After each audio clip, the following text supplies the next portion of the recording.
All right. Well, good evening, everyone. If anybody is even out there watching, though.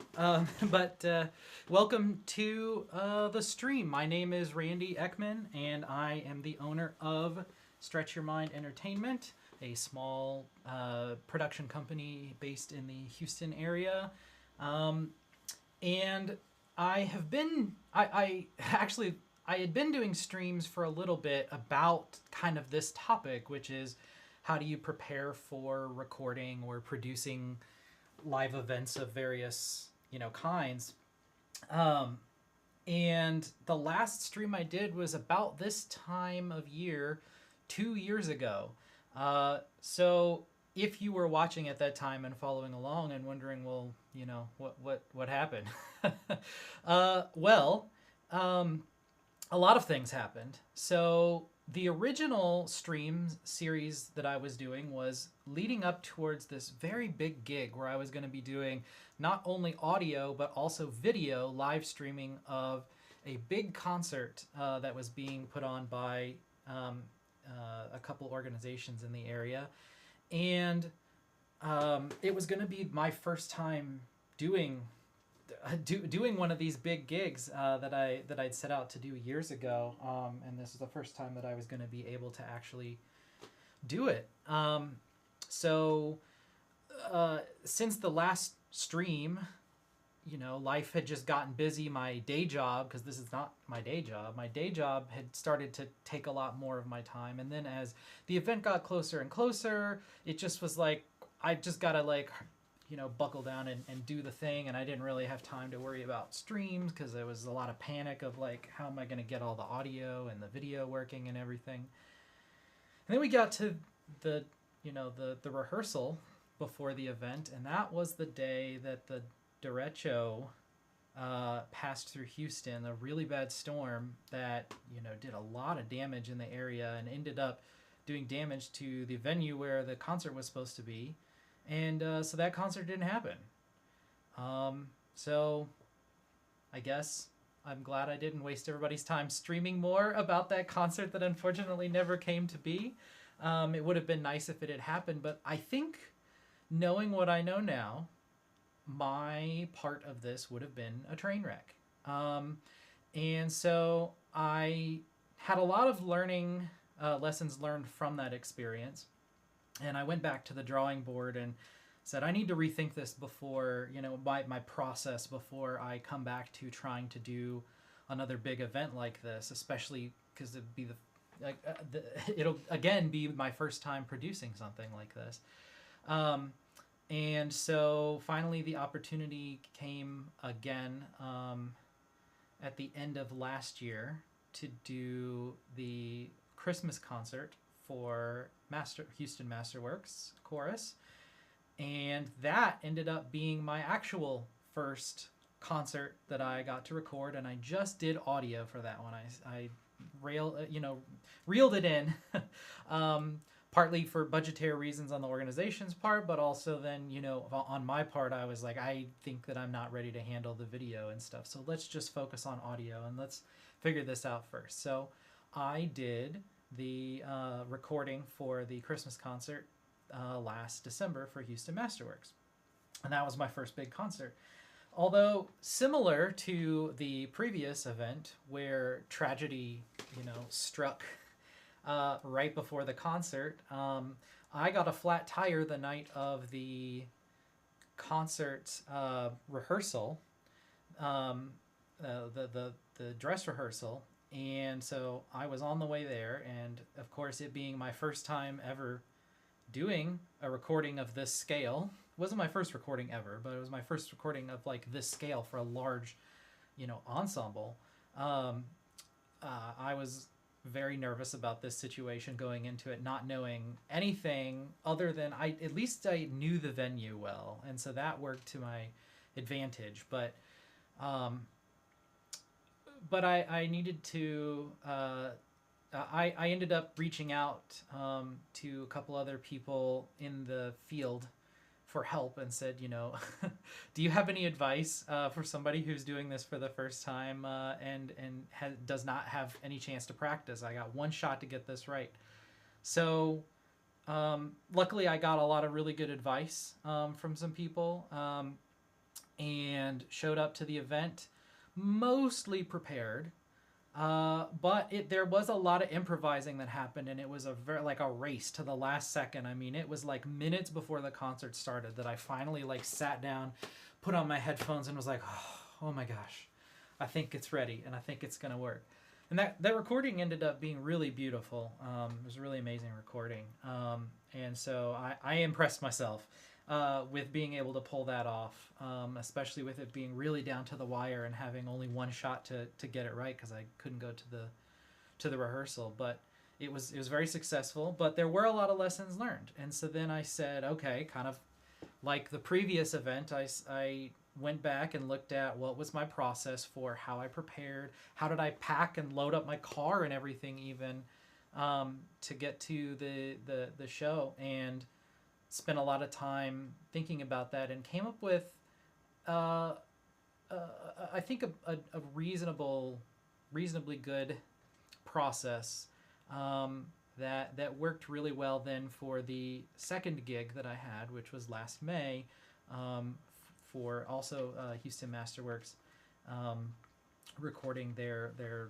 farewell concert for their departing artistic director, doing a piece, Wound in the Water. Really beautiful choral orchestral work. And so that also gave me a really good opportunity to play with, some techniques for not just singers or, like singers with some like light accompaniment, like the string orchestra and piano were like a crucial part of the orchestration, and so trying to figure out the right way to balance it, how to mic everything, and then eventually mixing it and all that sort of stuff. It was a really amazing experience, and that recording was even better, I think, than the December one. And so we're going into this one coming up rather strong, I think. And so yeah, so why we're here today is because we are about a month out from the next concert that I will be supporting, which is again for Houston Masterworks, and this is for their concert on November 2nd at 4 p.m. at St. Philip Presbyterian. And they are performing Mozart's Requiem, as well as a couple movements from another piece as part of that program. And so this is going to be another concert, kind of like that previous one that I had done, where it's actually an even bigger orchestra, even more instruments accompanying the choir. Of course, the chorus is still the centerpiece of the ensemble. I mean, they're the Houston Masterworks chorus. So it's really, I want to highlight them and emphasize them. But I really appreciate the challenge of being able to try to record this with like a chamber orchestra essentially. So yeah, it's gonna be a good time.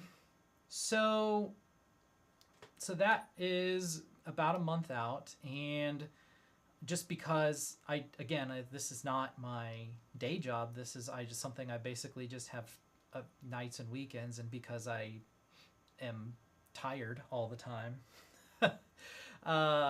I come home from work and then pass out and don't really get much done during the week. So we've got a handful of days left really to prepare for this concert, and so it's time to really like figure out what we're doing here.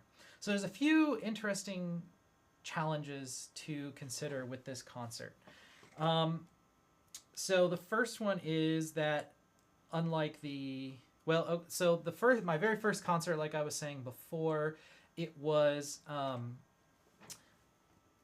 at a venue that I was familiar with. The one back in May was a place that was new to me. So that was a challenge, to go to a new space and figure out how to mic in that space and work with it and figure out how much cabling I need and stuff like that. So I'm doing that again. So this is my first time going to St. Philip. Uh, and so I went out a week or two ago. Recently. I went out recently. And met up with Justin, the director of the Houston Masterworks Chorus. And he is also the I don't know what his title is there, but he's the director of music stuff there at St. Philip. So he has home court advantage there, which is also nice, and I think a lot of their concerts going forward are going to be there. So this was an introduction to the venue for me, but if I continue to do things for them, then it will then have the advantage that I'll know that space better as well. Um, so that's some of the things to consider, but the venue itself presents some interesting challenges, I think, to how we handle the situation. So, give me 1 second here. Okay. So also, this is a new setup that I have here.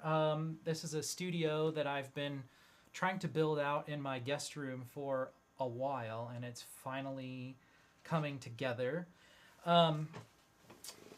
And so this isn't really like the fully finished product of this setup, but I decided that I was going to rip off the Band-Aid, and I better just, you got to start streaming or I'll get out of the habit like I did 2 years ago. So I was like, I better just do it. And I think people might be interested in like hearing me talk through what I'm doing here. So if I'm trying to watch the chat, I have I'm supposed to be aggregating the chat from Twitch and from YouTube. So if anyone's out there and they have questions along the way, you're welcome to try to ask them in the chat. And hopefully this is working and I'll see your messages. And if not, I'll check in. I'll go in manually later if it doesn't look like I have any messages and see if I'm missing out on people screaming at me about things. But okay, so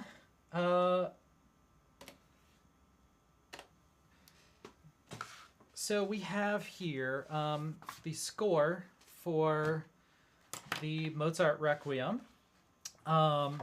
So I like to go through the score for the piece ahead of time because the thing that I want to know is what instruments do I need to make sure that I need to know the instrumentation of the piece, so I need to know what I'm miking for exactly. And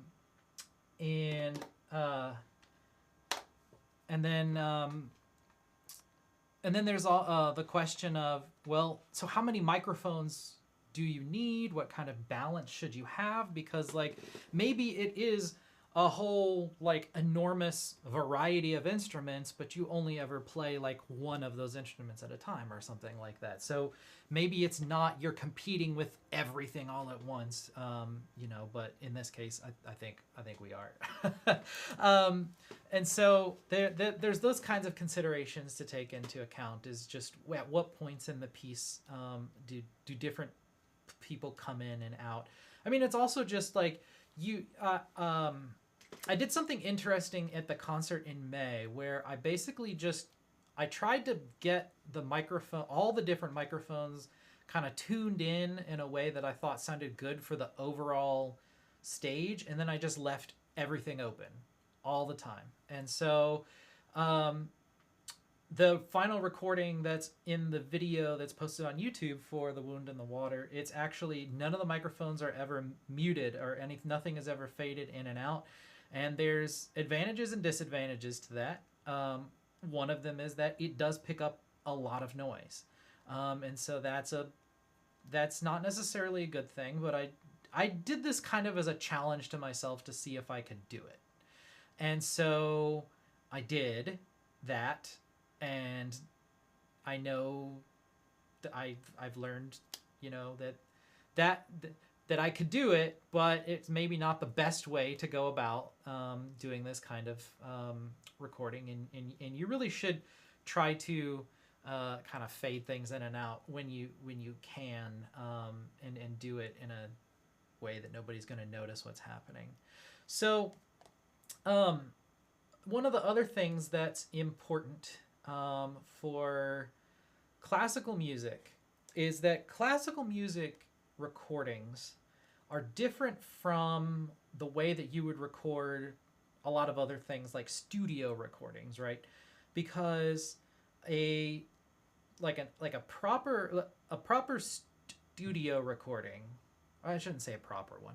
A studio recording tends to be something where it's an extremely controlled environment down to the level of like you might have microphones on every single individual instrument and you can just tune everything.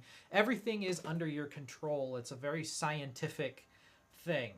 And so if you want to get really close up miking and get all of that like nice texture sound from the instruments and like the actual like mechanisms of playing them and stuff, that's there's that. But funny enough, I mean, a lot of that stuff kind of gets edited out because they're usually kind of considered blemishes. But anyway, my point being that like you usually close mic things a lot more. You get the mics very close to the instruments to try to get more texture from the instrument when you do studio recordings, and everything is just much more present.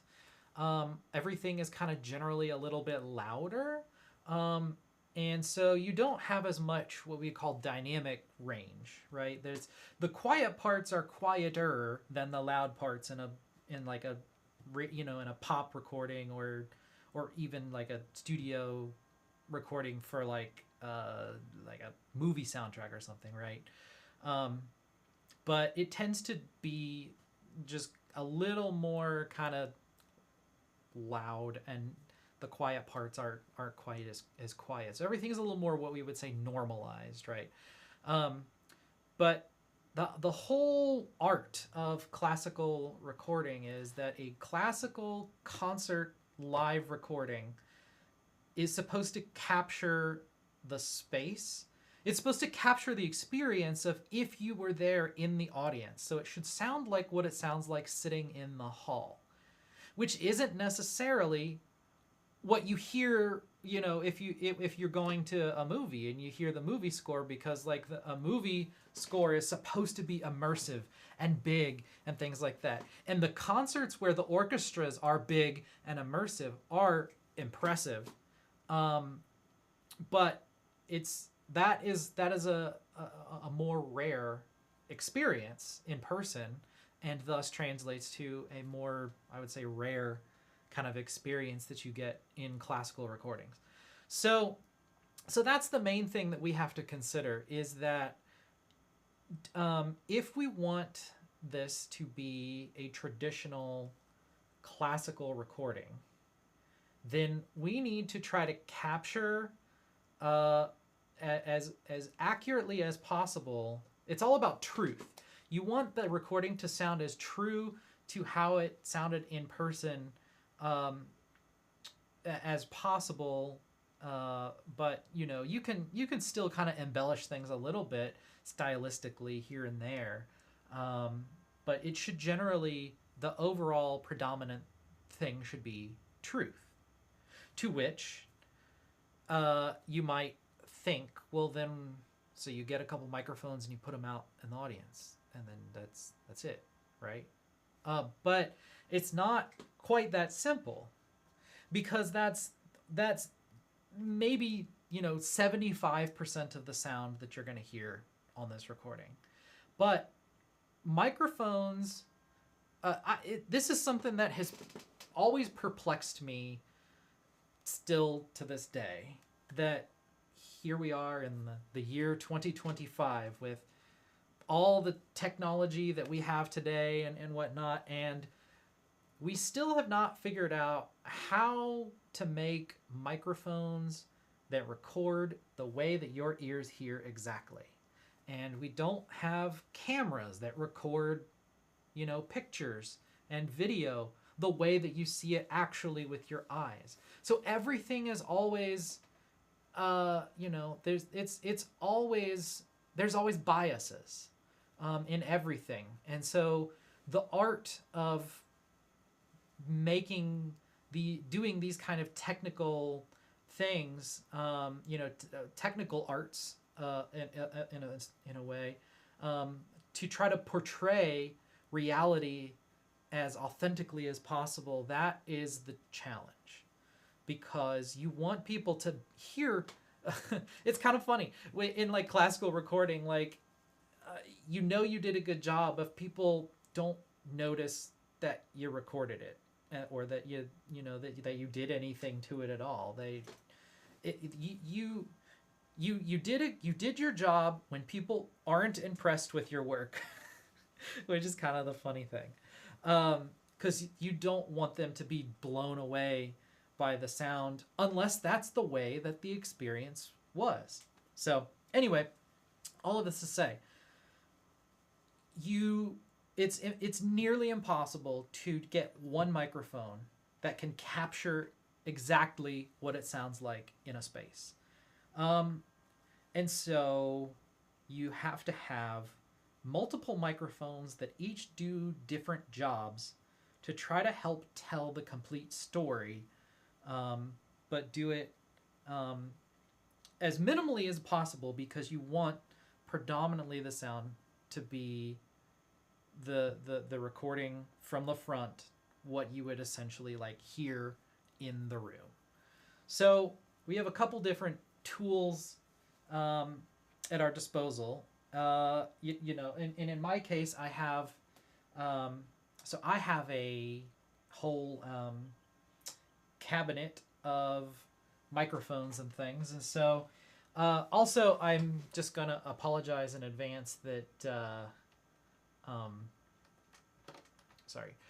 just gonna apologize in advance that because I'm still kind of getting the space set up, I don't quite have everything set up in a way that all of my audio and video is all synchronized. So I try to like get everything to match as closely as possible to the microphone in the front that I'm talking to you on, but the other views that I have are a little deceiving, or not deceiving. They're they're just not synchronized. So anyway, but oh, there we go.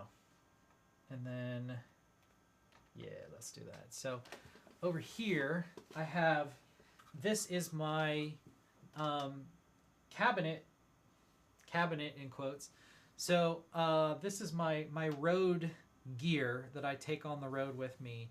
I had part of this for the December concert, but it really wasn't organized and everything the way that it is now, the way that I set it up for May. That was one of the things that I made sure to try to improve to make it much more efficient to work quickly once I get to a venue and kind of get things going. So these are toolboxes that are on a dolly, essentially, so I can get to a venue.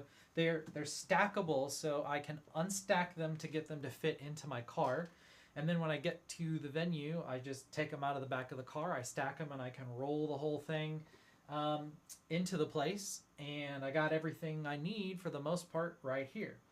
But so we have in the top two drawers here are my microphones.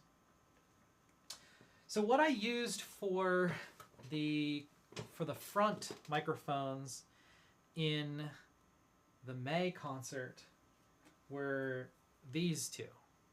So they are both this is like my secret. It's my secret sauce, my secret ingredient.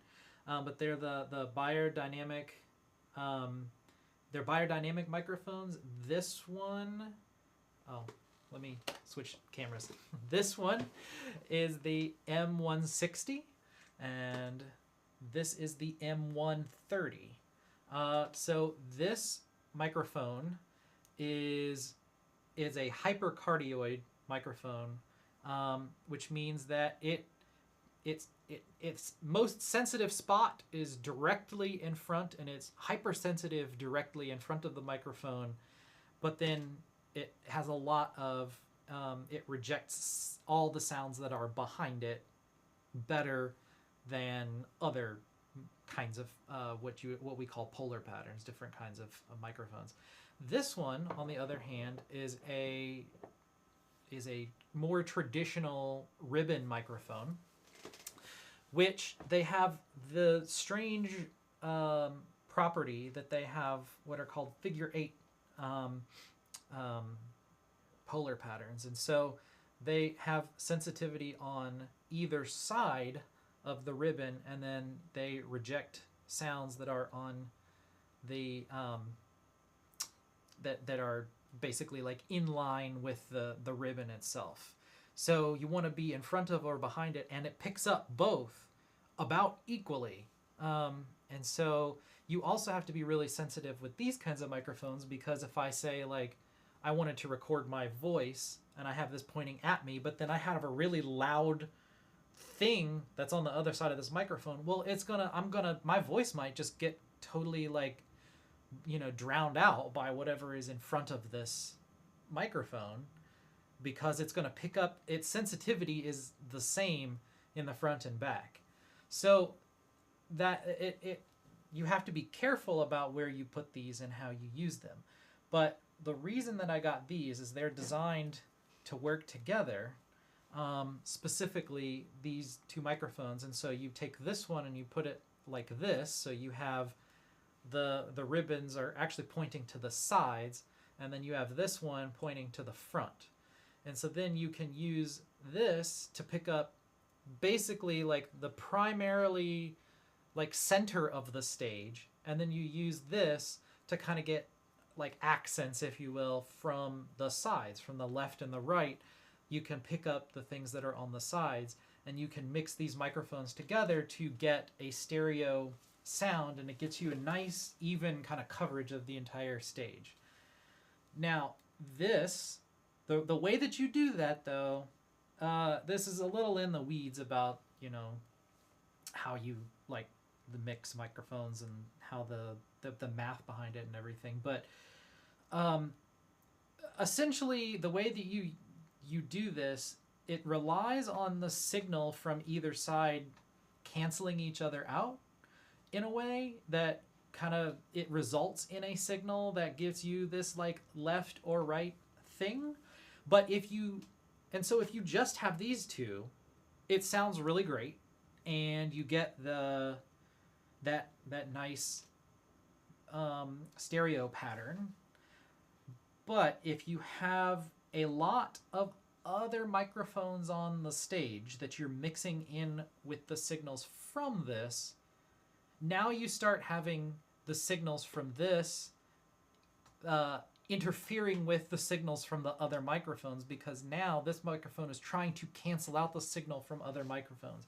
And this presented an enormous challenge for me on the recording in May, once I got back to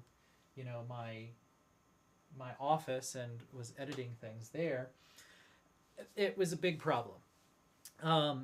And it was primarily the soloist, because she had just a beautiful voice, but a very powerful voice.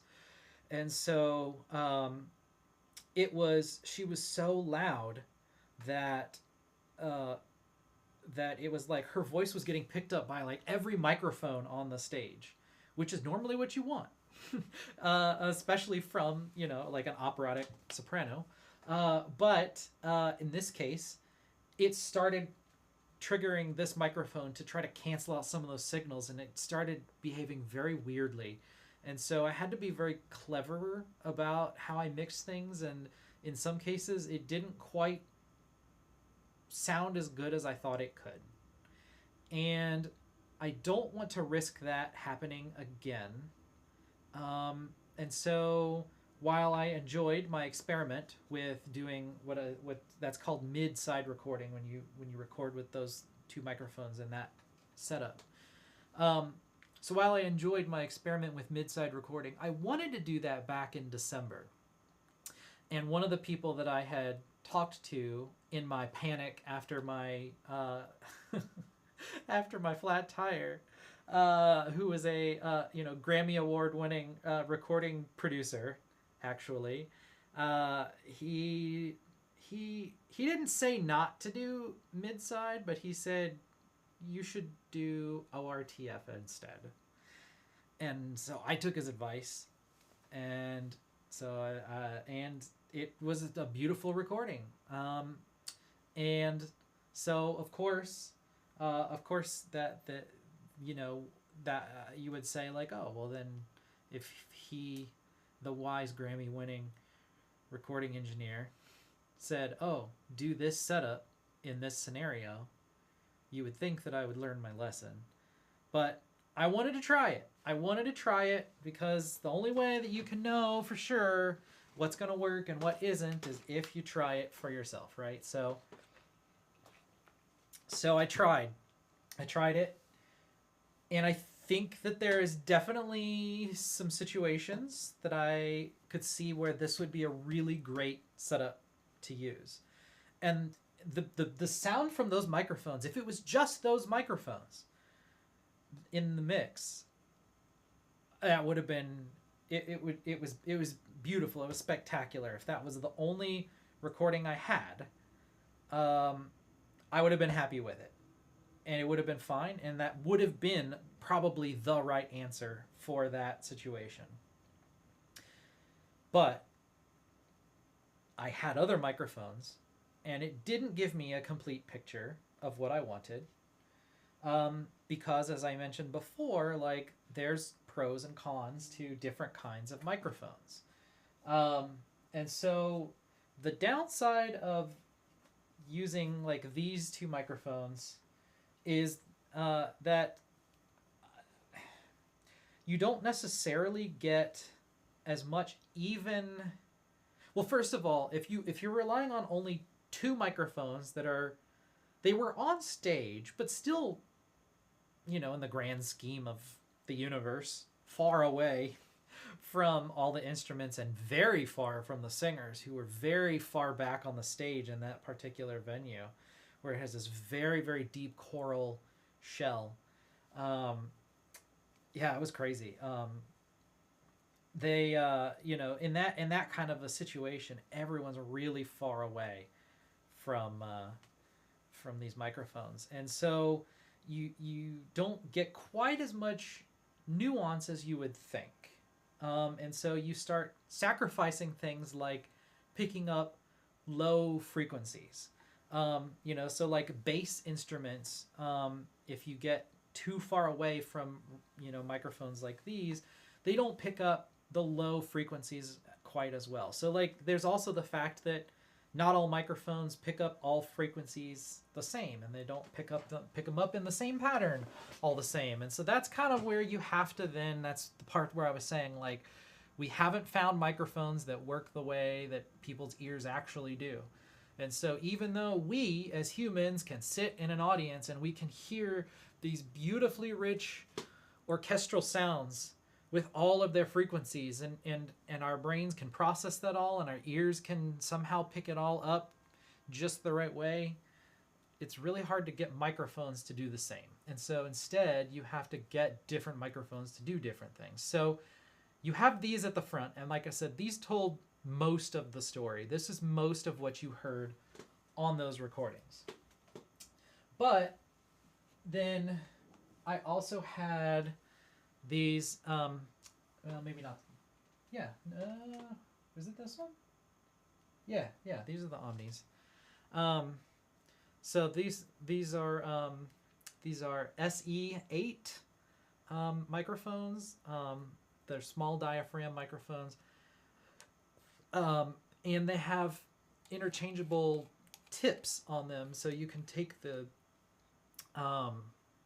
cartridge off, or capsule, and you can replace them. And so in this case, these are Omni capsules, so they're omnidirectional, so they pick up they're unlike the other microphones that have particular points around the microphones that are like the sensitive points, like the focus of the microphone. These pick up everything around them more evenly, and um, but the and so that that that tends to be better at achieving what we're trying to achieve by having something realistic with like how does it sound in the space. So these are very, very common, not this specific one, but microphones like these are very, very common in these kinds of recording spaces, um, because they they do a good job of truthfully portraying the space that you're in. But they also have the advantage of they are much better at maintaining lower frequencies. And so it's the constant, you have trade-offs, right? So if you want to get some of these microphones maybe to focus on the lower end instruments like the bass, the cello, the viola, things like that, these are what you're looking for because they will pick up much more of that rich, darker tone of those instruments. But it comes at the expense of it also picks up everything around it. And so it also will then emphasize the other instruments as well. So you have a little bit of this kind of sprinkled in for taste. So I have these. So I had these up near the cello and the bass to pick up the bass instruments. And it got a little bit of the violins as well and a little bit of the piano. But by trying to like actually put it reasonably close to the low strings, I could emphasize that a little bit more and get a little bit more of that low end. So I then ended up also kind of like filtering out the microphone, so all of the bass that you hear in the recordings basically came from like this microphone, or one of the ones that I have like this. And so I would like emphasize the bass frequencies on those microphones in the recording, just because they pick it up more nicely. But then I would kind of filter out, kind of like taper off the higher frequencies from those microphones, and then use the biodynamics to get the more of the high frequency stuff. So that's our considerations for kind of the front of the space. There's also that you usually want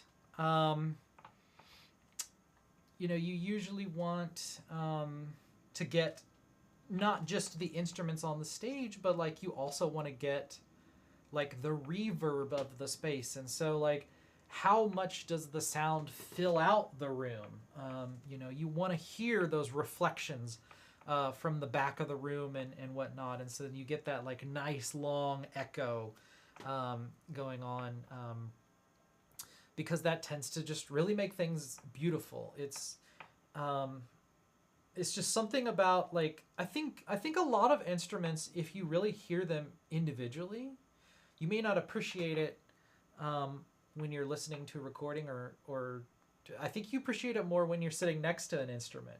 But a lot of instruments or a lot of singers are a lot harsher than you think that they are, and so it sounds really, really rough on your ears to like hear every little like nook and cranny of every instrument, creaking and cracking, and people's voices doing whatever people's voices do. That's the thing that's like in a choral sound, it's not the individual singers. It's about the blend of everyone all together, and how it all just sort of like melds together, and so that's really where like reverb helps you, because when you're in a space that has a nice echoey reverb, it tends to kind of like take all of the different colors, all of the different frequencies, and sort of like mush them together, and that can be bad, but it can also be really good, and it can be really beautiful. So it tends to like soften a lot of the harshness of like the raw instruments, right? And the raw voices.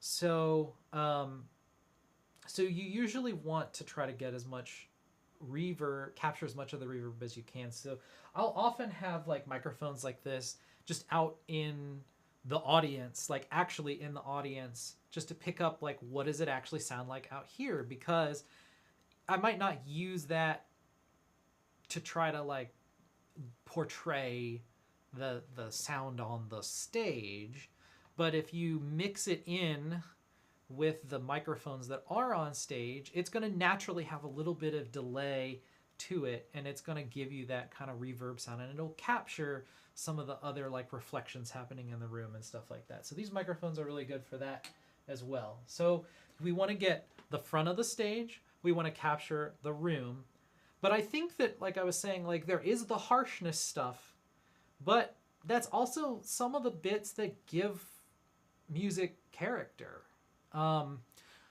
So here in Houston, we have this really amazing space called the Cistern. It's actually like it used to be a cistern, part of the waterworks, in downtown Houston, where all the water used to run through the cistern. Instead of like water towers, this was like before water towers were a thing, I guess. I don't know, but whatever. Anyway, I don't know the complete story of it, and you can Google it. But anyway, it's this enormous cavernous space that they no longer, because it's no longer actually used as part of the water system. They decided to preserve the space though, and it's kind of like an art installation now, because it's kind of in the middle of a park actually. And so people will go in there and they like have fancy lights and stuff, and but one of the really neat things that I did was around Christmas time I went to a concert. Around Christmas and New Year's they'll get like a quartet or sextet of local singers who will come and perform music in there, like a cappella music, like ancient church music and stuff like that, that was designed to be in those giant, performed in those giant cavernous, French cathedrals and things like that, where, the echo lasts for tens of seconds or whatever, crazy stuff like that.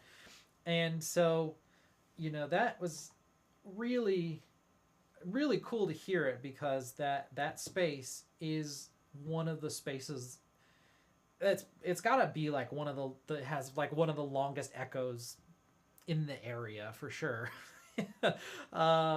But it's really cool to get to hear something in a space like that that's just so massive and so echoey that it doesn't absorb any sound, because the whole thing is just concrete, and so it's concrete, and just the sound just reverberates through this giant football field space of concrete for feels like minutes. But so that me but then I was talking to some of the singers that were performing in it later, and they were saying like, they had to be very judicious about picking what pieces they perform in that kind of space, because at some point, because the echoes are so long, you don't want to like sing chords that are going to clash with each other if you have music that changes very abruptly. And you're in a space like that where everything just kind of, it's like watercolor all blending together, mushy pea sound. You have to be mindful of that. So anyway, this is a little bit of a tangent and rambling, but yeah, so that's fun. But all of this to say that, like, on the contrary, when you're in a space that has no reverb at all, it's very unforgiving, right? So like, if you sing, that's why people like to sing in like their bathroom, right? Because it's all those hard surfaces. So it's like the biggest, the water, the cistern is like the biggest bathroom you could possibly sing in. And then, you know, if you versus like, you know, screaming into a pillow. Um, it's you know, those are kind of your extreme ends there. But we tend to want to hear things that are more on the reverberant side because a lot of times this music was designed, a lot of times classical music was designed to be performed. You know, it was written usually, unless it's contemporary classical music, it tends to be older pieces that were performed in old European churches and concert halls and things like that that have a lot of these big, you know, reflective surfaces. And so then people had to write things that didn't sound ugly in those spaces unless you were a Stravinsky type and you wanted to wanted to offend people. So reverb is important in classical music. And so that was something that was interesting about that church from the May concert because it was a little more of a dead space and didn't have as much like natural reverb. But I had a few microphones. I had one microphone of my own, and then the church itself had two microphones installed in the ceiling that they were gracious enough to let me plug in and use those microphones in the space. And the combination of those three microphones, just because they were far enough away from the stage, that there was just enough delay in the sound that it kind of sounded like a reverb, and I didn't have to add any artificial reverb. It made it sound more reverberant than it was. And so that was one case where I opted to not be truthful to that space because it sounded good in the space, but it would have sounded better in a space that had more reverb. And so I think that's why the recording is much more, I think the recording of that concert in May was, you know, I think the recording sounded better than the actual performance did because I think it had a lot to do with the reverb. So anyway, but yeah, anyway, where I was going with this was that you do still also want to have some sounds from the texture of the instruments. And so you do still want to have some microphones closer to where like soloists are, right? Because you want to highlight them and you don't want them to get buried in the wall of sound that's coming from the orchestra. And so you'll tend to have microphones closer to soloists, if not microphones for soloists and things like that. So you can get their more nuanced performance. You know, instruments that tend to be a little softer, or don't blend, or blend overly well. If you don't want it to get just like washed over, you'll need to add spot mics on those things to capture that. And then finally, this is something that this is a little more on my personal taste, I think, versus how professional. I mean, I'm putting quotes around it. Actual professionals. I mean, I guess technically speaking, I am a professional, but I'm just saying that like I am not part of the like mainstream industry of classical recording, at least yet. But in my personal taste, and maybe it's also I'm biased because I'm a choral singer, but I often think that like choirs are not recorded well when it comes to choral orchestral works because they tend to lean more on the side of being truthful to the space, which often does not favor the choir. In that often in bad halls, everything just sounds really muddy and it's hard to hear like the words. And like intonation is really hard to hear. Like that's something that I notice about like when I listen to recordings where people will be like, "Oh, this is a really great recording. This chorus is really good." Well, it's hard to hear that chorus is really good because to my ear everything just sounds very dull. Like it's hard to hear the intonation. Like it doesn't necessarily sound like people are out of tune, but it just doesn't lock in as if they were like really in tune. And it's not the choir's fault because they probably actually sang it right, or at least you hope so.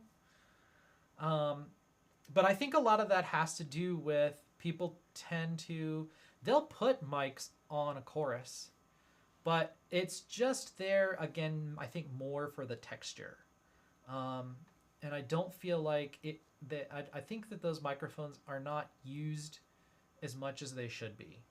And so I tend to overemphasize the chorus in the recordings. Now, my recordings that I've done thus far have all three of them have been for Houston Masterworks Chorus as my main client, who is a chorus.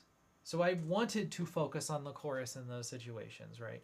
And so I think that that's so sure there's that I did that somewhat intentionally because of that, but I think it's just also something that I tend to approach. I think miking the choir just a little bit differently, and now technique wise, I guess I do it the same way as more or less everybody else does. You got mics roughly on each section, so then if you need to adjust the balance a little bit, you can do that. But I try to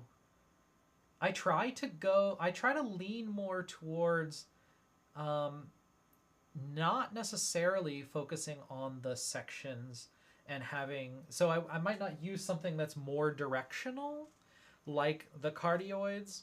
I might use something that's a little more on the omni side because like I was saying, you get more of that, like the sensitivity across frequencies is more even. And so I think that I tend to lean in the direction of omni, but then just try to put the microphones a little bit closer to the chorus than maybe they would normally be. And so that way you get it a little bit more emphasized and you get more of the richness of their full like spectrum of frequencies.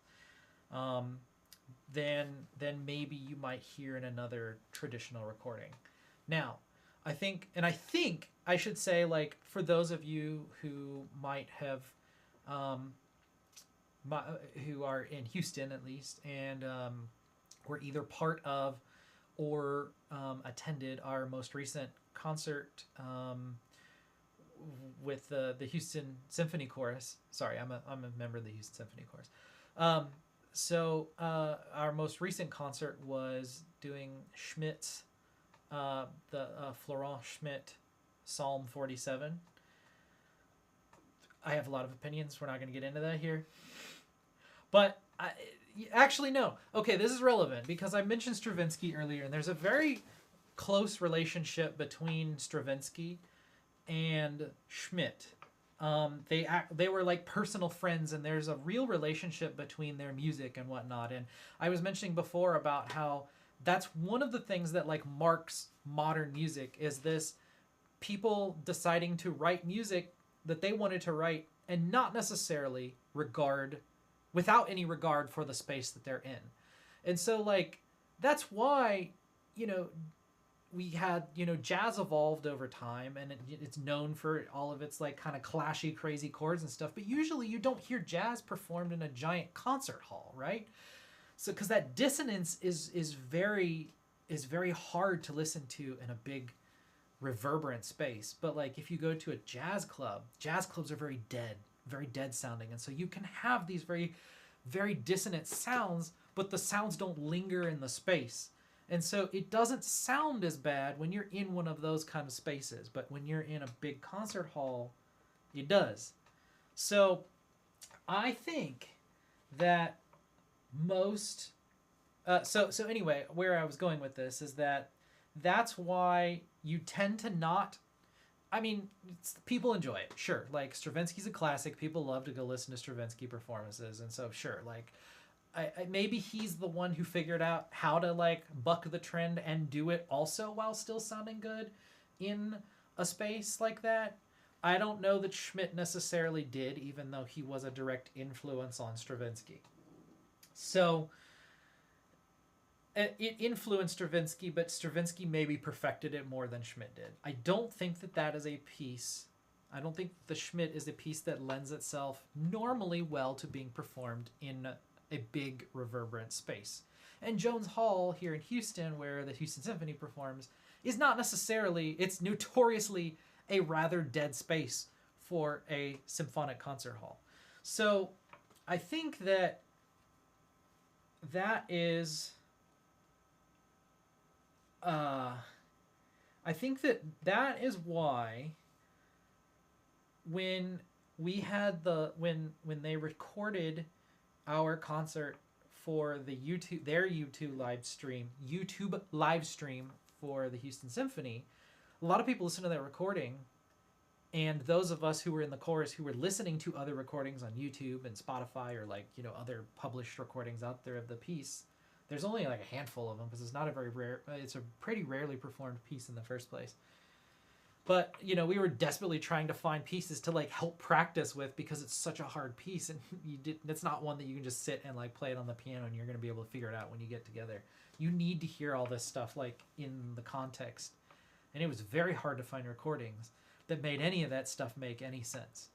But when we performed it with the Houston Symphony, a lot of that stuff kind of made sense, and like it didn't sound as bad as it did on all of the recordings and the way that I was expecting it to. And I think that has to do with the space, but then a lot of people listened specifically to the recording from the Houston Symphony on the broadcast, and they said that that was maybe one of the best recordings that they've ever heard of this piece in general. And I mean, not to say that we're not a great orchestra and chorus. I think that we did nail it as much as that piece could be nailed. However, I think that it kind of tended to be that in the mix for that, they tended to emphasize the chorus a little bit more. So you got a little bit more of the texture of it, and you could actually hear the harmonies in the chorus. And so it didn't, even when it was dissonant, you could hear things locking in a little bit more because the mic, they tended to emphasize, I think, more of the choral microphones in that recording than maybe some more traditional recordings would. And that is why it was really hard to hear what that piece was supposed to sound like. So anyway, historically, I used these. These are my C414s. These are the most expensive microphones I have, my beautiful gold microphones.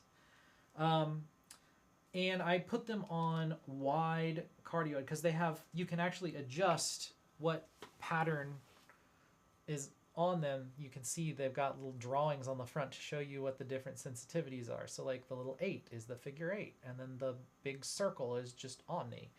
But I tend to do them more on the wide side, like I was saying before, because of the advantage of the better frequency response. But I think for this space in St. Philip, this is a very, very live space. It is extraordinarily reverberant. And that is something that we have to really keep in mind here as we start thinking through this, because this is going to be something closer to like what Mozart had in mind when he wrote this Requiem. This is the space that this is more of a traditional space that this piece would have been performed. So it's going to lend itself well to sounding good in the space, but we also don't want to go too crazy with our microphone selection because we're going to pick up a million reflections, and it's going to make it too muddy, and it might not sound good in the end. Now, it's always better to have more microphones than not enough, So I could put every microphone that I own out there, record every inch of the space, and, you know, and then just in editing go through and say, oh, well, I guess I only needed 5 microphones or whatever. You could do that, but then you got to do the hard part of figuring out which one. The point is, the more work that you do ahead of the concert, the less you have to do later. So, and I think it's easier to do the homework up front than it is to figure out how to deal with the situation you got. So, anyway, what I'm thinking about doing is using these microphones for the soloists in the front and having them actually a little more narrowly focused, because I want to focus on the singers, but and get the texture of the soloists, but not necessarily have it be overly have the sound. I don't want to pick up too much of the strings essentially, but if I say like put these in the figure 8 pattern, it'll also pick up the space from the back of the microphone. And so by putting them in figure 8 in front of the stage, I'll get that same effect as if I put microphones out in the audience, without having to put microphones out in the audience necessarily. And so then I won't get too much of that. I'll get whatever gets picked up by those microphones, and then, you know, whatever else is on stage, but don't need to go too crazy, I think, with that. But that means then, what are we going to do for the chorus? So this is, I mean, I'm talking through kind of what my thoughts were here, you know, more or less for fun, but, you know, I can, much like, you know, on the cooking show where you can pull it out, you know, they like, oh, say, well, during the commercial, we prepared the whole thing, and here it is, it's finished. So I have a plan of what I want to use for everything here. And so let me switch cameras again really quick. Sorry that I have to deal with this kind of janky setup. Okay. So let's do this. Okay. Yeah, there we go. All right. Okay, let me get a drink real quick. So what I'm thinking is this. So in the space, we have, okay, this stage is kind of strange in that it has this, like, in the back, the back wall is like angled out. I don't know. It's hard to explain, but it's like this is the back of the stage. Like here, this is up here. This is the front of the stage. So it's like this, something like this.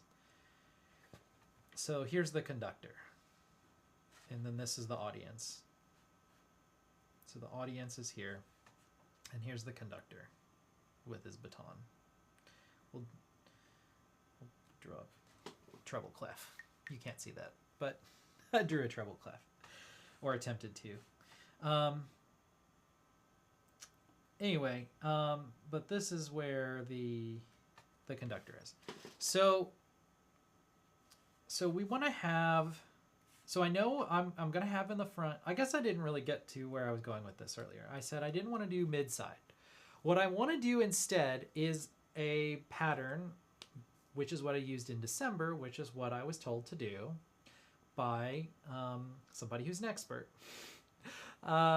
which was to use ORTF. And ORTF is a French acronym for essentially like the French Radio and Television Bureau or something. I think, I don't remember. Whatever. That's what ORTF stands for. But it was these radio, you know, engineers that figured out this one kind of recording technique where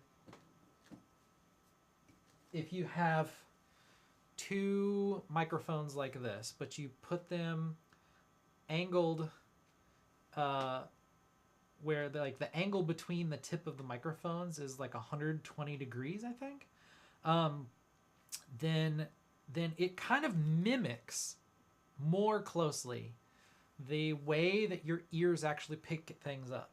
This is a thing that people forget about, is like your ears are not flat on the side of your head. And that's why like headphones twist when you put them on. They have a little bit of give and they're not just like stuck there because your ears are not flat. You know, the sides of your head are not flat. They're slightly angled. And that's intentional so that your ears are not just like picking up things like this. They're actually angled a little bit forward. And so the idea is that if you put these microphones at like a roughly 120 degrees, and there's like a very specific, like you put them, I think 17 centimeters apart, is a very specific like measurement, but that's called ORTF. And that arrangement is considered one of the closest approximations to the way that the human ear actually listens with a microphone. Because again, remember, microphones all lie to us. And you don't ever hear what a microphone hears, and microphone hears in a way that you don't. Anyway, so we're going to do that in the front. So we'll have a pair of microphones. I'm actually going to go back with my trusty Beyerdynamic M160 and I have a second one. I actually got another one. So I have two of these now, and I will put them in the 120 degree in an ORTF pattern, and that is what we will have at the front. So I'm going to erase our little audience here because we know that the audience is there, but we have two microphones here, and I'm just going to write down here ORTF, and this is the M160. Okay, so we have a pair of those. This is our front. This is our main pair is what this is called. So now the conductor will have soloists seated, you know, I'm drawing them as stick figures here, but they will be on either side of the conductor. There are 4 in this piece.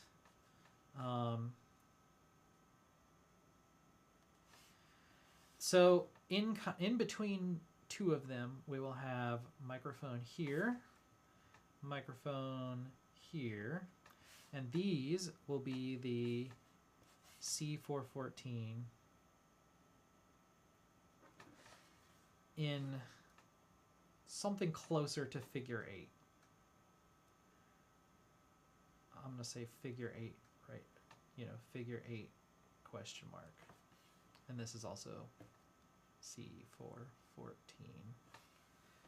I'll know what that means later. I know that it's the same. That's what I'm thinking about doing for the front. So then we have, that'll get, so between this and these 2 mics, that's going to give us our string coverage. Now, we don't need quite as much wide coverage as like a full orchestra would, even though it's a smaller space than a concert hall, like than a concert stage. So we don't have quite as much width that we need to worry about. So I'm not worrying too much about getting what we call flanks on either side of the main pair. I think that this is going to get us most of what we need without that. And I think that, again, because this is going to be such a rich, reverberant space, I don't really need to worry as much about picking up what's happening on the sides because we're going to get it. It's going to reflect off of all these crazy things, except for the sound that goes to the back and then gets trapped in these corners from these stupid rear angled stage walls. It doesn't make any sense. I don't know who designed this church. But that's an issue. So I'll do what I did, though, in May, again, where we will have a microphone here because we have, you know, this is the violas and the cello. The abbreviation for that is actually violoncello. VC is the actual abbreviation for that, but this is a cello. So we'll have in somewhere over here by the low strings, we'll again do our SE8 Omni.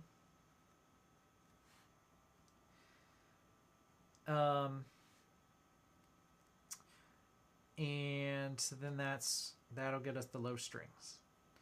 This piece has a harpsichord, and that'll be here-ish. None of this is to scale. I think this is probably closer, something like that. It's also over top of my violas, and I think the violas would not appreciate having a harpsichord on top of them. Sorry, violas. I have a good friend who's a violist. There you go. Okay, so then this is the... I don't know how to abbreviate harpsichord. What do they abbreviate it in here? It's also probably a German abbreviation if it is. It probably just says continuo. Doesn't really say anything. What's it say in the front? If you know what the abbreviation is for harpsichord, put it in the chat. Yeah, it doesn't say. Yeah, it just says continuo. Whatever. All right, it's a harpsichord though. I'm just gonna put H. C. Harpsichord. I don't want to put harp, because I mean I'm the only one looking at this. It's not like I'm gonna get confused. I know Mozart's Requiem and I know that it doesn't have a harp in it. I just don't want to write harp. Okay, all right. Don't at me. Actually, do at me, because I'm looking for engagement. And so far, I only see one comment in the chat. But at least I know the chat is working now. So thank you, William. Anyway, harpsichord. Harpsichord is an interesting one here, because harpsichords are not loud, right? That is actually, but they're very harsh. So I think that I'm gonna put a mic here on the harpsichord, mostly for texture, but it's gonna be not really used. It's gonna be subtle. It'll be kind of like a piano mic, like the piano mic that I did for May, where I actually had two microphones on the piano, and oh my gosh, it sounded so good. It sounded so good. And the microphones were actually doing a really great job of rejecting all the other sounds. So like, even though there were string players sitting right next to those microphones, right next to the piano, all I heard was the piano. I couldn't hear the strings at all in the piano tracks. And so it just sounded like a beautiful solo piano, and it sounded so good. But in the spirit of trying to make a recording that sounded authentic, like an authentic classical recording, I did not use much of it. I just used a little tiny bit of it. It's like cilantro. You don't want to have too much of it, or you're gonna get soapy mouth if you're one of those people. I don't get the soap mouth thing with cilantro. I just don't like it. It doesn't taste like soap, but it's just too strong of a flavor for me personally, and I feel like people overuse it. But I like it from time to time. Anyway, okay, so for this, I am going to I have a ribbon microphone called the VR2. It's the Voodoo VR2. It's an active ribbon microphone, if that means anything to you. But it's a really great microphone that It's one of the two that I used on the piano in May, and I was really, really impressed with the sound of it because it's actually a fairly inexpensive microphone for what it is, and it definitely punched above its weight class, or whatever the right analogy is. I don't sports, but you know what I'm trying to say. It's a good microphone, and I think that it does very good on the string textures.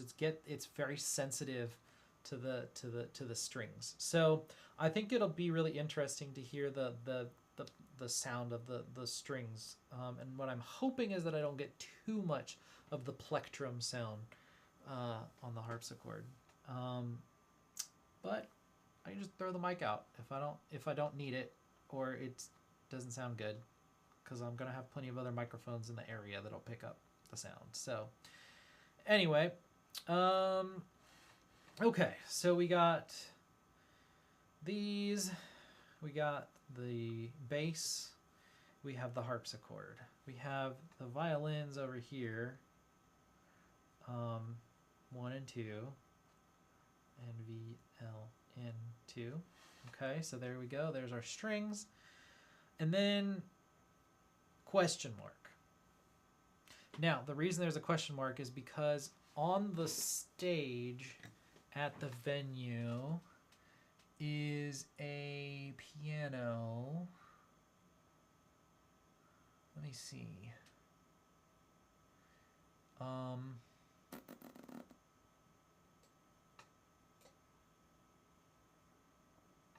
Sure. Okay. So if we let me do, what is this? This 2. Yeah.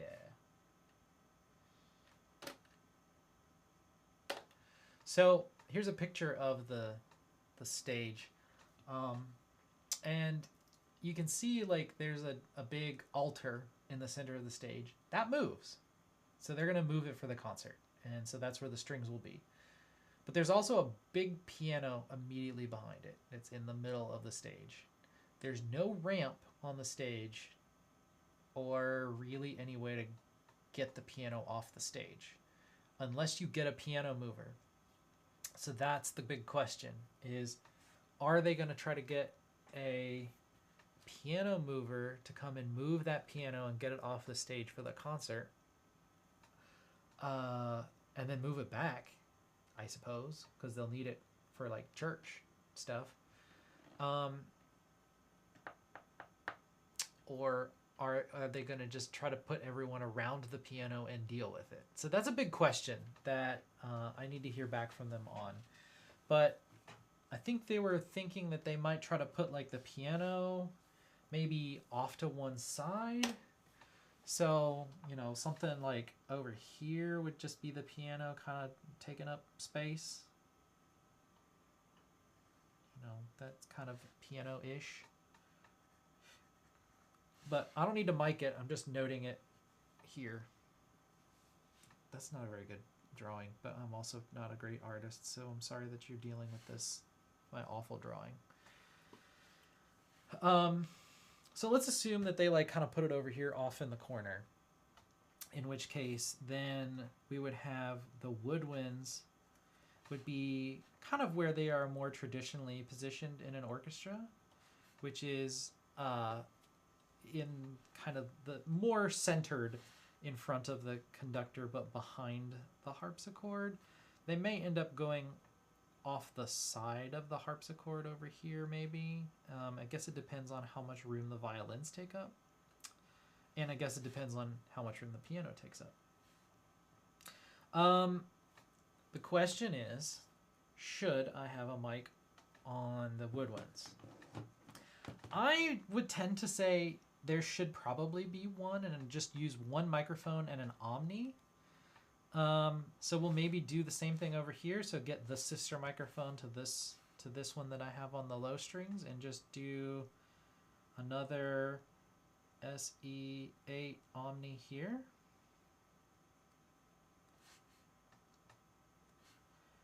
Yeah. And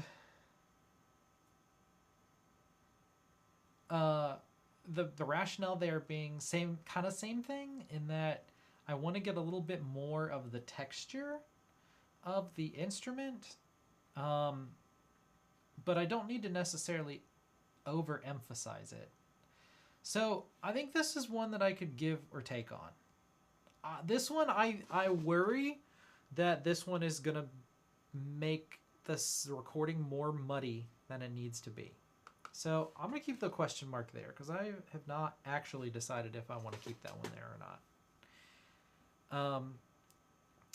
You know, so at least in, you know, there's two pieces, but in this case, the main star of the show is the Mozart Requiem. So here, but you have there's the basset horns, and then the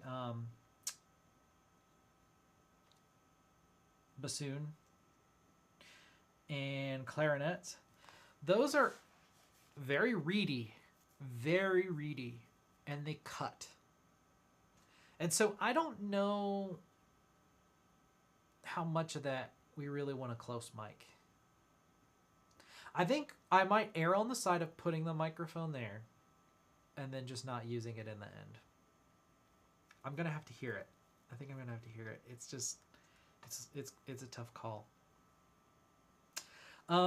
I could also look at the ultimate guide, which is this book, Classical Recording, Practical Guide in the Decca Tradition, which is kind of at least my go-to reference when I'm not really quite sure what I should do here. I've not read this whole book. I've read maybe about half of it. I should probably finish reading it at some point. But that's why I'm also only doing a couple gigs here and there and kind of just trying to figure it out as we go along. And as I have time, I read up on things, and yeah.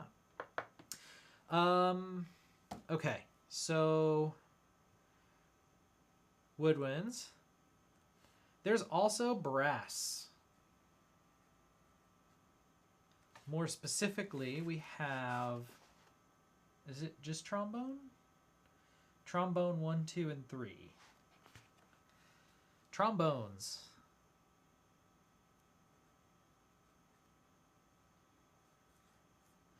They're loud. And they probably also don't need mic'd. But I am reserving. See, I'm kind of inclined more to put a mic here, though. Anyway, I'm more inclined to put one here than on the woodwinds, even though I don't know if that's necessarily wise. But I am thinking about the WA-47 Junior. Now, this microphone it's a big boy. That's this guy. So it's big. It looks like a tube microphone, but it's very specifically not a tube microphone. This one is it's a FET, F-E-T. I don't remember what that stands for off the top of my head. I'm not an electrical engineer, sorry. But it was they attempted to take the 47. So this it's mimicking another microphone. There's actually like a recreation of a different microphone, but they did it with very cheap parts. So I don't know. I'm mincing words here to say that I don't really like this microphone, but it's kind of a tank, and it can take a lot of sound, and so it's very good for things that are very loud if you don't care about nuance. And you know, brass is not noted for its nuance. So if I needed a microphone there, I would tend towards this one. Because all the rest of my microphones are much more delicate, or they're good sounding, or they're better sounding microphones, and I care more about their sound in other places. So that's where I'm on the fence about this one also. But the thing is, there's also timpani back here.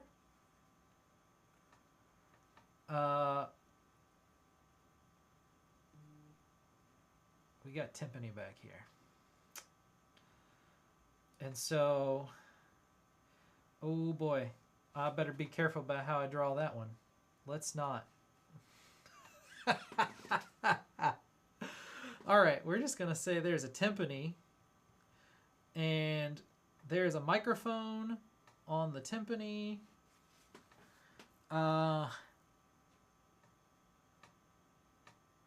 I think this is where I want to actually use the M130. So this is the M130. So this is the ribbon that had the sides from the mid side that I was talking about that I had in the front back in May. I'm thinking about putting it back here. One of the reasons is because I know that Brad from the Houston Symphony, he's the one who actually first told me about the M160, introduced me to it, the Beyerdynamic M160, which is the microphones that I have in the front.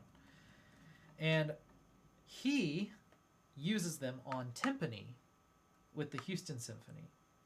And so that was why I was curious about it, because I usually sit right behind the timpani and was curious about that microphone because I didn't recognize it and was like, what is that microphone and why did you choose it?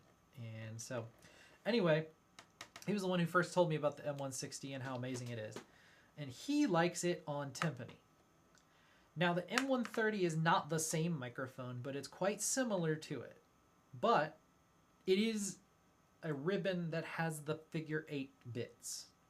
So I do wonder if I might use the M130 having one face, one of the 8 lobes, pointing one front part of the ribbon pointing towards the timpani, and the other lobe kind of picking up the brass bits, so then I wouldn't need this microphone.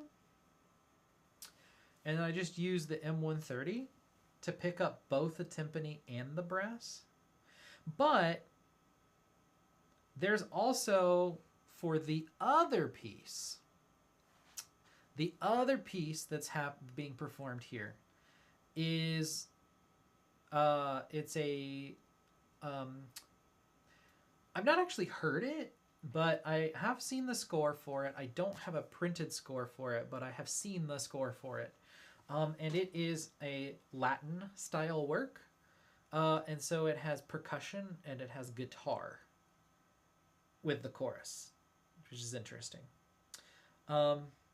So there's also extra percussion bits happening back here, for which I think I'm going to have to wait until the dress rehearsal and see how this is actually set up on the actual stage to decide how I want to deploy this and or if I want to use these microphones. Because if the timpani and percussion are a little more on the spread out side, I might try to put this microphone between the timpani and the percussion and pick up both of those. And we're still going to get the trombones anyway, because trombones are loud. So you still kind of get it for free, but it's not as good. Which is partly why I was thinking, well, maybe I should put a mic here, because I'm kind of just going to get the side sounds of the trombone everywhere else. But I don't know. There's a lot of mics, especially on this side of the stage, so that does have me a little concerned that it's very heavily weighted on mics on this side of the stage. All right, what have we not talked about yet? Guitar. So there's going to be a guitar. I don't really know for sure where it is, but I'm thinking it's over here somewhere, kind of by the violins? Question mark. Off to this side. So there will be a mic on this side specifically for the guitar. For this one, this is a little bit of a bold choice on my part, because I have, so this microphone is another Beyerdynamic, and it's got this funky like alien head shape, which is kind of cool. But this microphone is the M88, and it is a more traditional dynamic microphone. It's like one that you would hold like as a singer, like if you were performing on a stage or something. That's really what this is designed for. But it's become more, I think it's more common as an instrument mic maybe than a vocal mic. Famously, this was the mic that Phil Collins used for, not this specific one. I mean, maybe this specific one, but I doubt it. This is the microphone that Phil Collins used for all of his vocals, for all of his songs, all of his recordings. So that's what this microphone is primarily for. But somebody on the internet at one point suggested using this on strings, and said that it had a really interesting sound. And so back in May, I had this on the cello soloist to pick up the cello, and boy did that sound really great. It sounded really good. It felt like the perfect microphone for it. And so I've been searching around to see if other people have tried using this on a guitar. And I haven't really found a whole lot of people that have done it, other than like, you know, people who do microphone tests. You know, they always will record a guitar and a singer and stuff, like with every microphone, even if that's not what that microphone is for, just to see what it sounds like. So people have recorded guitars with it, but like it's not like its main job. But you know, I don't have a million microphones. I don't have every microphone at my disposal that I might possibly want. I do have other options besides this one, but I kind of want to do this for the experiment and just see how it goes. So yeah, that's what I'm thinking about that one. Okay. And then the chorus. So the chorus will be in the back on risers. So I've allocated far too much space to the orchestra in this drawing, because really the timpani are like over here, I think, and perk.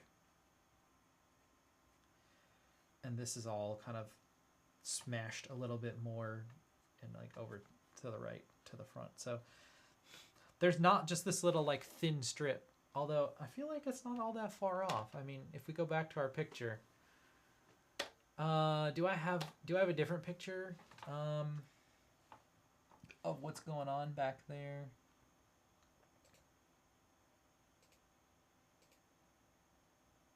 Kind of. Yeah, let's look at this picture. So you can kind of see there's not a lot of room. There actually isn't a lot of room between the steps behind the piano there that kind of go up to the second level of the stage. And that's primarily where the chorus will be, but there's not a ton of space between there and that back wall before it starts doing its like angle out thing.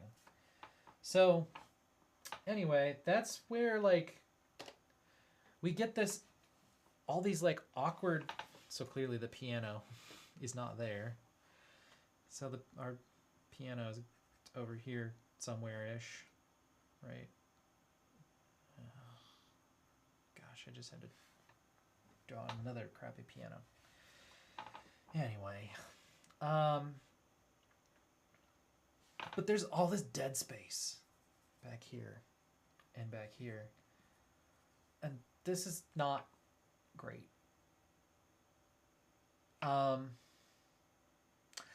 And so I'm thinking I might break my rule on choir miking a little bit. So I'm going to have another pair here in the center of the chorus in ORTF. ORTF also. And these will be my LA 120s. With cardioid capsules. So much like the other microphone that I was showing, the SE8 that had the removable thing that screws off the top, the LA 120 is... I actually had them out earlier. It's the ones I was demonstrating ORTF with. They're the ones with these silver tips here. And this actually has a cardioid on it right now. You can see the little heart shape on it. Well, oh, it did actually focus. Yeah, there. It's a heart. Just trust me. Anyway, so this is the LA 120, but it also, the ends screw off. And so they can be either omni or cardioid. But I'm going to use them in cardioid, which is what I was saying before that I don't usually like to do. But I'm very concerned about this reverberant space back here.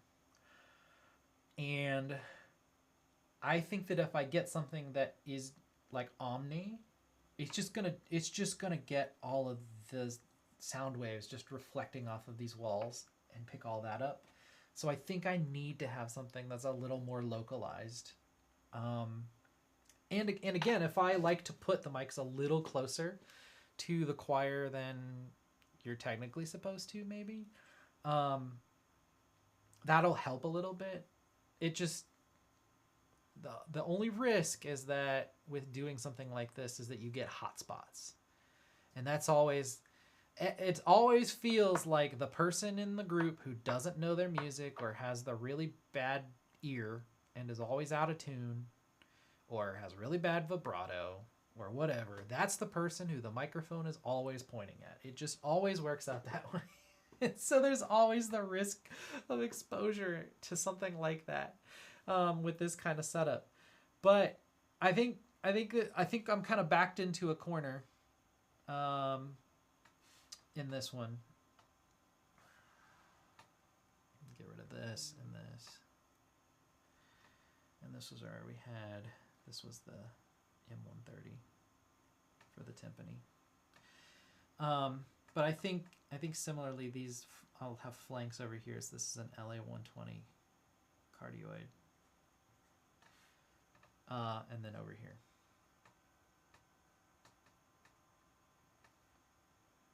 Now, here's my beef with the LA 120. I mentioned that, listening to the recording from May, there were things that I didn't like about it. And listening to the concert from December, there were things I didn't like about it either. The common denominator of the things that I don't like about those is the LA 120. Now, you're probably thinking, well, then why are you using this microphone? Here's the thing. I think that it sounds amazing. It's a really great microphone. However, it is a very noisy microphone. So it's not very good for picking up quiet things. So just having the microphone plugged in and turned up anything above 0, you start getting the hiss and the static and stuff like that. Or it seems to be just sensitive enough at like the right frequency to like always pick up the air handlers and things like that. So you just get a ton of noise with them. They're phenomenal microphones and they're very sensitive and they sound very good on things, but they make a lot of noise. And so that's where I had the LA-120s in the front here in the main pair in ORTF for the December concert. And boy, did I pay the price for that. Because I really wanted to, like, especially on, like, you know, they're singing Silent Night. You want it to be quiet, and then, like, it kind of fades. You know, everyone stops singing, and the room just lingers, and then all of a sudden you hear, oh, it bothers me so much. It bothers me so much. Which is funny, because there are some people who love the sound of tape hiss. And that is, you know, the imperfections in recordings that are done with magnetic tape, you know, from back in the day, that gave that, like, distinctive kind of, like, subtle hiss that you hear in the bottom of the recording. But there are people who love that sound and can't imagine ever listening to music without it. And so they will spend all the money in the world on all of these amazing microphones, or really, see, all the microphones I have here are all, like, budget microphones for doing this kind of work. Like, these are not cheap microphones, don't get me wrong. But these are, like, entry-level ones basically for everything on here except for, like, the C414. And even that, I think a lot of people turn up their lip, turn up their nose at in, like, recording studios and stuff. It's one of the most commonly used microphones in recording studios, but I think people use it begrudgingly because they just don't know what else to use, and so that's kind of their, like, go-to for, I don't know, the catch-all, like, whatever I don't have another microphone for thing. That isn't the SM57.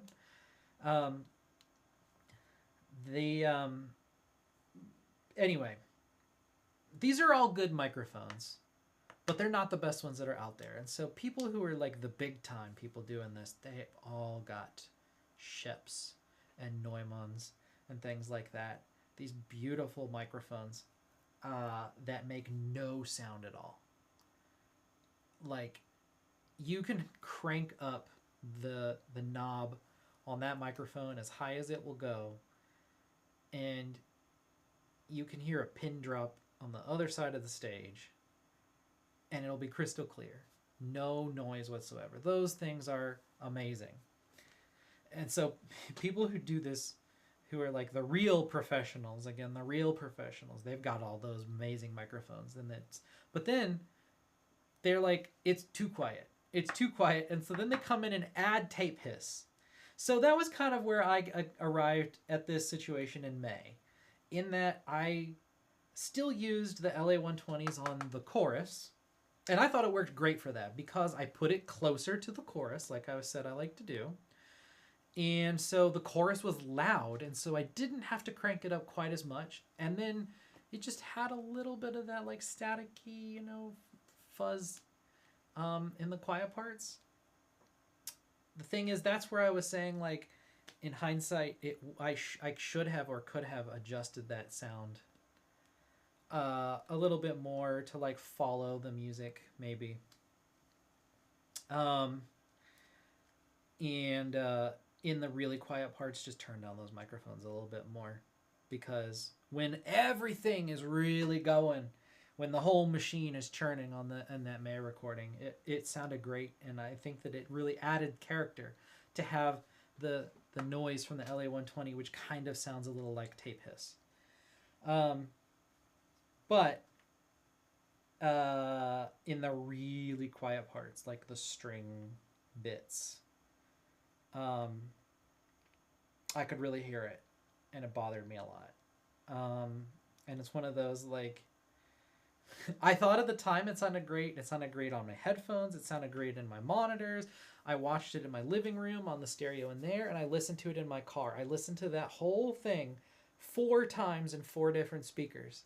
I also watched it on my phone later and thought, like, just because that's how most people are going to watch this video probably, is just on their phone on YouTube. So I tried watching it there just to test out the audio before we pulled the trigger on it. And I thought it sounded good there. And then I came back to it, like, a month later and listened to it again, and all I could hear was that damn noise from the LA 120s. And so I'm like, it's still too much. It's still too much. So I don't know. I love the microphone. Don't get me wrong. I just have to. I have to figure out how to work with it. That's the thing. I think I've more or less covered everything on here. So we had the main pair, the solo, guitar, low strings, harpsichord, woodwinds, brass, timpani, percussion, and then the choral microphones. All in all, what we have here if I don't omit any of these, like if you ignore the X that I have here, this is 14 microphones. I have 16 inputs on my recorder. So I'm going to have up to 16 microphones, which I'm already here like, okay, I came into this saying like, really the whole idea of recording orchestras is all about minimalism. You know, recording classical music, it's all about minimal. You want to try to get as much of the like general room sound, and you don't really need that many microphones for it. So is this overkill? Probably. And I think I've already kind of highlighted the places where I think it is. I think the woodwinds probably in this space specifically, I think probably this microphone is not needed. I think probably a microphone on the brass is not needed. I do think that because the timpani and percussion are so far off to the side, and because there's a lot of neat texture that will happen there, and the fact that like the percussion kind of gets a highlight in the other piece, the movements from the other Latin piece that they're doing, I think that it's important to have a microphone there. We obviously need one on the guitar, and I think this is going to sound really good, especially if it's close mic'd. We might go a little more on the artificial side there and have it sound a little more like a studio recording. I think this will sound really cool as a maybe not a traditional classical recording. But you know, I don't do this just for myself. I think in the past, in my work with Houston Masterworks Chorus as a client, you know, Paolo, who was the music director before Justin, I think he trusted me a lot. And he was very picky about things too. And so I would send him previews of things, and he would come back with very specific comments about things he wanted fixed. But he had, all in all, very few comments about things, and so I think he tended to like let me do what I want. And I don't, and, you know, I've known Justin actually for a long time, just not in this capacity working with him with the Masterworks Chorus. So Justin, the new director, I'm not sure I mean, we talked a little bit about it when I met with him, you know, at the church when we were taking pictures and I was taking some measurements and stuff. And I asked, like, how much do you want to be involved? Do you have any specific ideas about the sound that you want or whatever? And he kind of was like, Sam, like, I kind of want to trust you and stuff, but I think he's gonna have an opinion. I think he has a vision. I say vision, but really I'm talking about sound. I think he has a sound. I think it's gonna turn out that there's a specific sound he's gonna want. So I'm gonna give him a first cut of what I think he's gonna want, just based on what I think sounds good / what I think from knowing him he would like, and then we'll iterate on it a little bit and we'll come to something. But I think from talking with him about this and whatnot, I think we're gonna go more traditional on the Mozart and err more on the side of a more kind of studio-esque type recording for the Latin stuff. Because some of this is really constrained by the fact that, like, with all of this like chamber orchestra business going on, they're not going to be able to like reset the stage, right? And so like in an ideal situation, of course, like the guitar and the percussion would be like in the center, closer together. But because they're already going to be spread apart on the stage, I think that it's going to be tough to get the sound that it should sound like for this piece if we just trust the way that it sounds actually in the room. I think they'll be able to get away with it in the live recording because of the space, because of all of the hard surfaces and the fact that it's very echoey in there. I think that it will sound like they're closer together on stage. But the reality is the microphones are not going to pick up what our ears hear. And so I think that the way that I have these other microphones set up, it's going to sound like they're much more distant from each other than they will sound like in the actual room. And so I think that if the idea is that we want them to sound like they would be on a stage as if there wasn't a giant chamber orchestra there, they would be closer together and it would sound something a little closer to studio recording, even in a space like this. So I think that that's probably the right approach for this. And I think that's what he's going to want. But we'll see. We'll see. Yeah. So I think that's about it. The only other thing I had on here was that I was thinking that I might just fill out the last two slots in the recording, or in my recorder with microphones out in the audience, because there will be some. I think that they're gonna do a processional, like the chorus is gonna be singing as they come in, maybe, and so I not only wanted to have microphones like in the back or at least like in the crowd for the room sound, but also because of the singing during the procession. To be able to pick up the singers while they're in the back and singing or humming or whatever it is that they're doing. So I think I might do that and then just not use that in the main recording, like once everybody gets on stage, but just have that there for the beginning when people are processing in. And then if I decide that I really do want more room sound, but I think that it's going to be cloying. I think it's going to be too much. So I think I'll have those as kind of backup mics, but not necessarily depend on it. In which case, these would be, I was thinking about actually doing two, and they'll be here, and actually they won't be here. They'll be out in the hall, but you get the idea, like out here. And these are going to be NT5s, Rode NT5s, Omni, because these also have replaceable capsules like the others, where you can switch out the tip, and change out what microphone it is. NT5 Omni.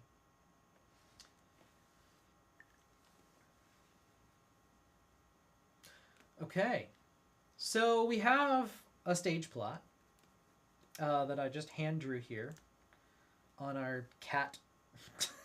It looks like a cat. Oh gosh. I promise I'm not a crazy cat person. But they are good for marketing. That's really the only reason I got the cats. It's just for the marketing.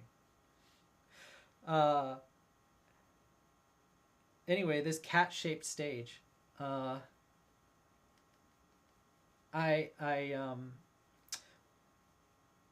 What I've done in the past is I use Microsoft Visio and would actually like make an actual like schematic of the stage and everything.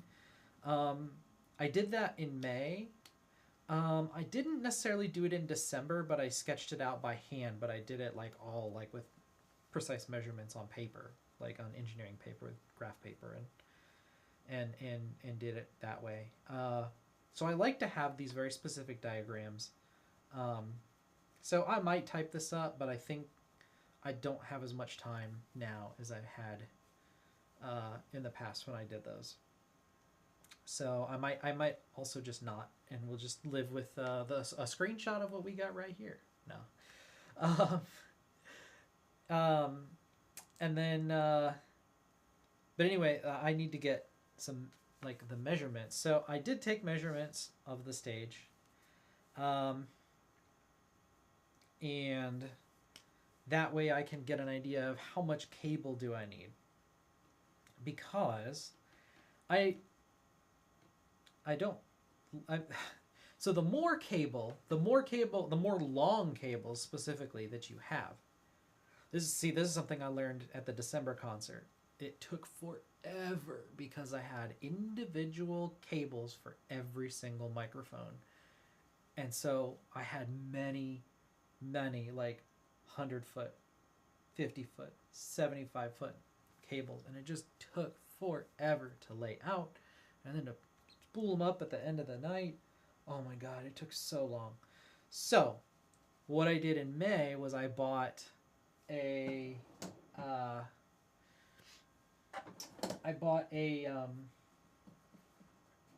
it's called a snake. It's a box that just has, it's like a single box that has a bunch of inputs, and then it's one big cable that runs really long, and then at the end it fans out into a bunch of different little separate connectors at the other end, so you can plug that into the recorder or into your mixer or whatever, and then just run shorter cables to the box. So I think there's going to be a snake somewhere up here, like in front of the conductor. So SNK, I know what that means. And then it's got 8 inputs on it, and then it'll run, I don't know, somewhere over here. Okay. And then let's see. So we got 1, 2, 3, 4, 5, 6, 7 microphones, like all right here, pretty close together, all up in front. So I think all of these guys are going to go to the snake. And then I'll just say SNK on that curve so I know what that means later. Everything inside of there is going to be connected to the snake. So then I'll have really long cables going to the ones in the back of the church, but you know, it's only 2 of those long cables. And then for these other microphones, so I'm probably going to be positioned somewhere over here off of the stage. And the stage is like 30 feet wide. I think it's 32 feet wide. So like even if I had a microphone all the way over here, and ran it across the stage, that still gives me a little less than 20 feet to get off the stage and go to wherever I'm positioned. I'm actually right. Me. Even though I know that's what that is. But that is me. So all the microphones that are kind of in the back here, I can use 25-foot or maybe 50-foot cables to come to me. I think I actually have 2 snakes.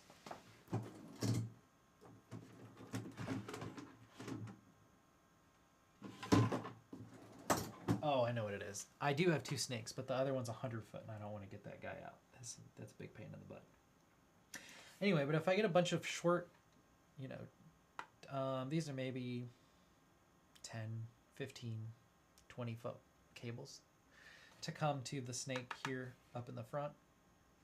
And then for the ones back here, then I just have 50s for these. So we're talking like 1, at worst case, right? Because this is if I use all the microphones. 1, 2, 3, 4, 5, 6, 7. Right? Did I count that right? 1, 2, 3, 4, 5, 6, 7. Yeah. So 7 50s. And then up in the front, we got the snake. And with the snake, we have 1, 2, 3, 4, 5, 6, 7. Oh yeah, I said there were 14 earlier, not counting these. So we'll have 200s, we know that. And then we'll have 7, 25 or 20 or whatever, or 10. Maybe we'll do like, for some of the longer ones, we'll have like 4 25s and 3 50s or something like that. And I'll bring spares of everything too. So Or sorry, I was gonna say like tens, 3 10s, 4 25s, because I definitely don't need more than 25 for the snake. Yeah.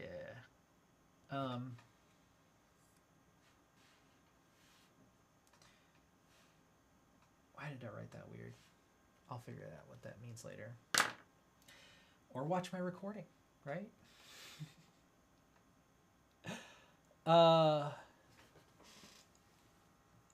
So yeah.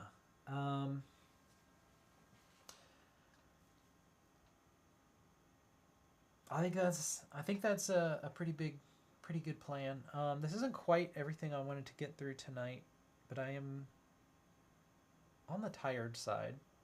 I could take a break and come back and finish, but I'm not even convinced anybody is watching this at this point. So I might call it here. I got a diagram. I got a plan for the microphones. I've kind of figured out cables here, roughly. That's enough to kind of get me started on what do I need to pack, because that's the big question, is what do I need to pack. Like everything that's in my drawers over here for my toolboxes and stuff, that's all, I've already got that stuff. It's always the same now. It's kind of standardized, so that's not changing.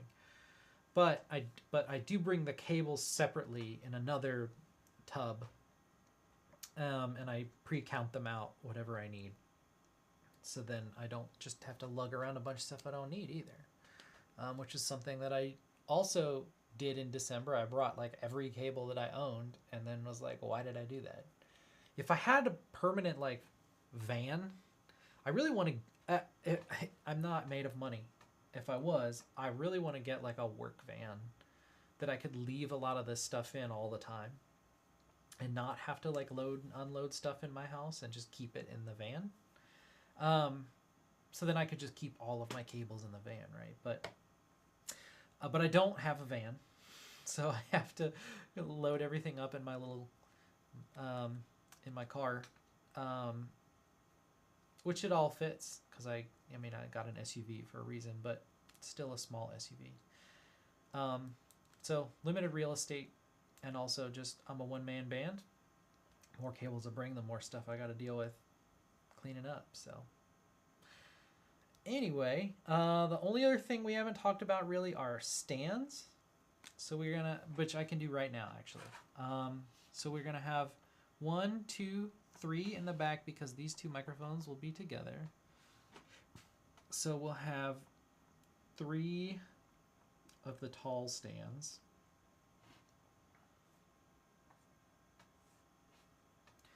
And then another one up here, because I have 4 of the tall stands. So, I don't know, tall. For the C414s in the front, I have round bases. Like the classic mic stand. Because of the steps that are there, I'll probably end up putting the mics on the mic stands on the steps. And so I didn't want to have the ones with the tripod legs. Also, just it looks cleaner in the front to have the round base ones than the ones with the big spindly legs. So we'll have round bases on the C414s. I have an extra round base that I'll put on the M88 round. These will just be the regular tripod mic stands. So over here, so we got 2.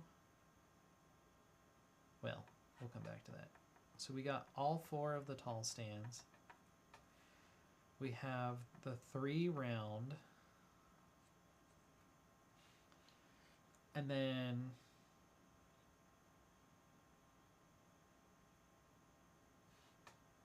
what? Okay. 1, 2, 3, 4. Hold on. 1, 2, 3, 4, 5, 6, 7. Yeah. 7 regular mic stands. Like the tripod ones.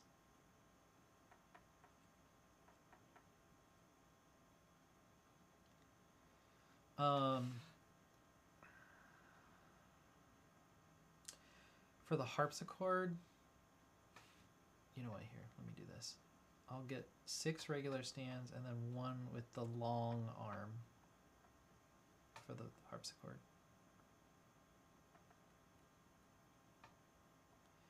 Or erase the word snake there. Long arm. I'll put snake here. SNK. I didn't mean to put the 100 in a box. It's just that I messed up. Okay. And that's it. I think I've more or less kind of got my packing list here. My cables are still in the tub from where I left them in May. I did not put any of that stuff away. I mean, I put stuff away, but not the cables. I haven't needed them, and they're just sitting in a tub. So it's not like they're taking up a ton of space. So I need to go back through the tubs of cables and swap out anything that isn't on this list. The snake I keep in there all the time. And then the stands, I actually, after the May concert, I built a rack in my garage specifically to hold all of my mic stands. And so all my mic stands are in the garage right next to the door, ready to go. So that's easy to just grab and go. I just need to make sure that I keep a list for like the day to make sure I have in my packing list to grab and go. Everything else in here comes along for the ride with me. Because I have 2 of the M160s, I don't have a spot for it in the drawer yet, so I need to make that. But then that would, that would pretty much, that, I think that's more or less everything that I need to figure out. I do, like I said, I will go through the score. I kind of ran out of time because I was rambling earlier. But I do want to go through the score just to make sure I know which movements, which parts of the orchestra are playing, and which ones are soloists and things like that, so I can turn mics on and off. But even if I didn't do that homework, I'm going to go to the dress rehearsal, God willing, assuming I don't get another flat tire or some other tragedy befalls Houston, like the derecho. Then I will be there for that.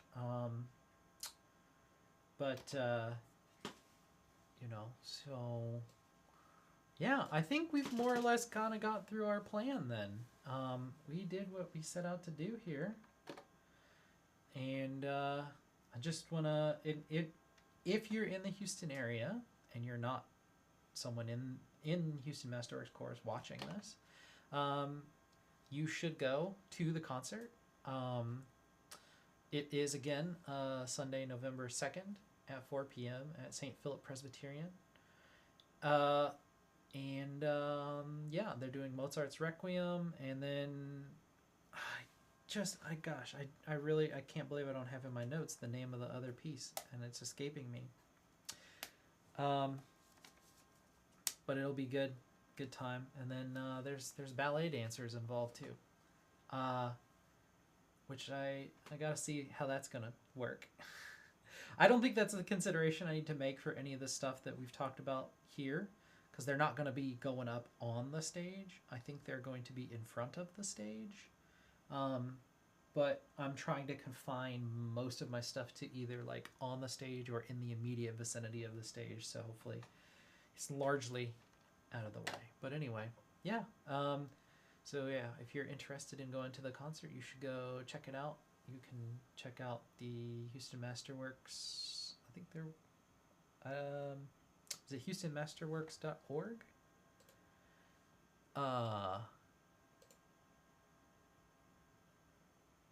It is HoustonMasterworks.org is their website, so you should go check that out. But I think that's going to do it for me. Unless anybody has any questions, I'll stick around for a minute and see if there's anybody who is saying anything in the chat. Let me get on YouTube just to be sure that there's, that it's not that I'm just not seeing the messages. And then I'll check Twitch in a second. Am I even still streaming? It says I am.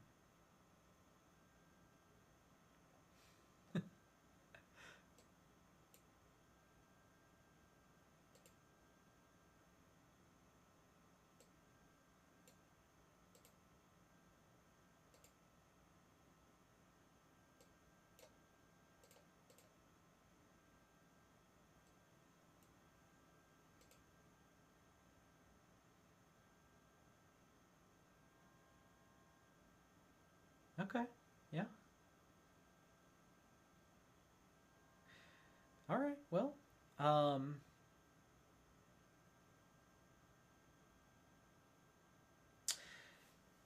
yeah.